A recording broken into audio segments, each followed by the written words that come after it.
महाभारत के युद्ध में अर्जुन के रथ पर हनुमान जी ध्वज लेकर बैठे थे। यह बात तो हम सबको पता है, लेकिन क्या आप ये जानते हैं कि राम जी के लिए कमान संभालने वाले हनुमान जी महाभारत के युद्ध में आखिर क्यों अर्जुन के रथ पर विराजमान हुए? क्या है इसके पीछे की कथा? चलिए आज हम आपको बताते हैं।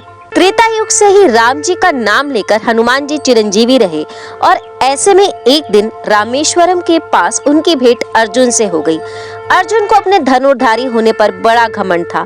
हनुमान जी से मिलने के बाद उन्होंने कहा कि प्रभु, आपने त्रेता युग में अपनी सेना के साथ मिलकर यह पत्थर का जो सेतु बनाया, उसे तो मैं अकेले ही अपने बाणों से यूं ही बना देता। हनुमान जी ने अर्जुन की पूरी बात सुनी और विनम्रता पूर्वक कहा कि जिस स्थान पर आप अभी खड़े हैं, यहाँ बाणों से सेतु बनाना असंभव है। ऐसा सेतु मेरी सेना का वजन तो क्या, मेरा वजन भी नहीं संभाल पाता।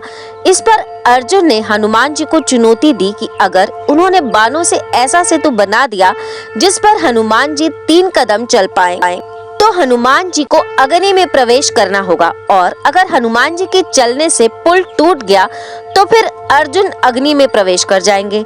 हनुमान जी ने अर्जुन की चुनौती स्वीकार कर ली। इसके बाद अर्जुन ने हनुमान जी के सामने ही सरोवर में बाणों का सेतु बनाकर तैयार कर दिया। हनुमान जी प्रभु श्री राम का नाम लेकर उस सेतु पर चल पड़े, लेकिन हनुमान जी का पहला कदम पड़ते ही वह सेतु डगमगाने लगा।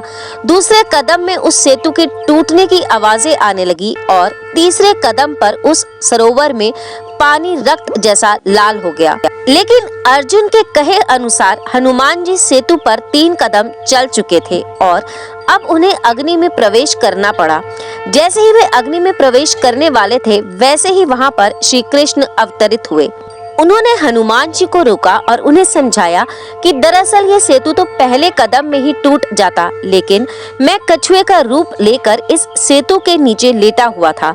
2 कदमों के बाद तो यह सेतु टूट गया था और हनुमान जी का तीसरा कदम असल में श्री कृष्ण के ऊपर पड़ा था, इसलिए सरोवर का पानी उनके रक्त से लाल हो गया।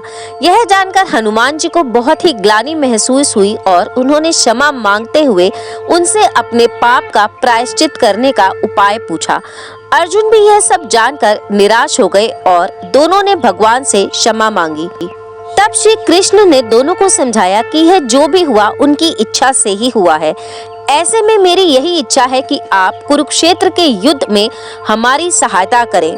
तब हनुमान जी ने उनसे पूछा कि वो कैसे अर्जुन की सहायता कर सकते हैं। तब उन्होंने हनुमान जी को अर्जुन के रथ के ऊपर ध्वजा में विराजमान होने को कहा। ऐसा करने से विरोधियों के बाण रथ पर लगे भी तो वह हनुमान जी के वजन के कारण पीछे नहीं जाएंगे और अर्जुन को आगे बढ़ने से कोई नहीं रोक पाएगा। हनुमान जी ने श्री कृष्ण की यह बात मान ली और इस तरह से महाभारत युद्ध के दौरान अर्जुन के रथ पर हनुमान जी ध्वज के साथ विराजमान हुए।